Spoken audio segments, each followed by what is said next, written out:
जय हिंद दोस्तों। आज हम लोग मैथ के महत्वपूर्ण 5 प्रश्न देखेंगे जो कि हमारी एसएससी जीडी परीक्षा तथा अन्य परीक्षाओं के लिए उपयोगी हैं। तो बने रहिए हमारे साथ। आइए चलते हैं आज के पहले क्वेश्चन पर और देखते हैं पहला क्वेश्चन हमारा क्या लिखा है। यदि किसी व्यक्ति के पास कुछ गाय और कुछ मुर्गियां हैं, उनके पैरों की संख्या दे रहा है 140 और मस्तकों की संख्या कितनी दे रहा है? मस्तकों की संख्या दे रहा है 48। तो मुर्गियों की संख्या मतलब कि दो पैरों वालों की संख्या बतानी है। तो हम कैसे करेंगे? जो पैरों की संख्या है, पैरों की संख्या कितनी है हमारे पास? 140।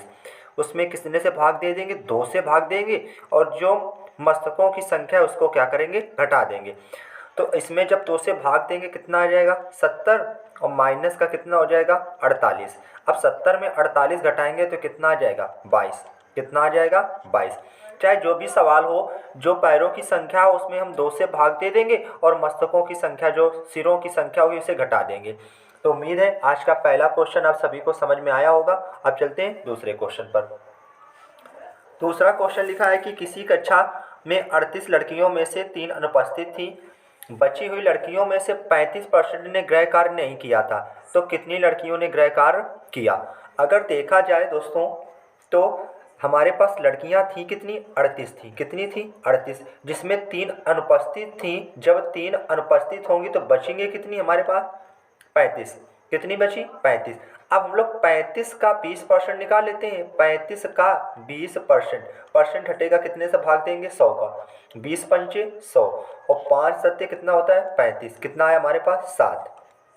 7 आ गया। हमें बताना था कि मतलब कितनों ने गृह कार्य किया। टोटल लड़कियां हमारे पास थी 35 और 7 ने किया, तो 7 ने नहीं किया तो 35 में 7 घटाएंगे, कितना आ जाएगा हमारे पास? 28।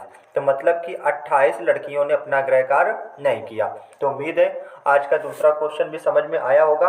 अब चलते हैं आज के क्वेश्चन नंबर 3 पर। 3 नंबर क्वेश्चन लिखा है कि कुछ धनराशि 2 वर्षों के साधारण ब्याज की दर से, सॉरी ये मिस्टेक हो गई है, यहाँ पर होगा की दर से, जो है वो होगा की दर से है, की दर से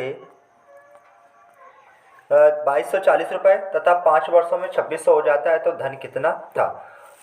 तो अगर देखा जाए 5 पहले वर्षों को देख लेते हैं। 5 वर्षों में अगर ये 5 है, 5 में अगर 2 घटाएंगे तो कितना आ जाएगा? 3। मतलब कि 3 वर्ष का पहले निकाल लेते हैं।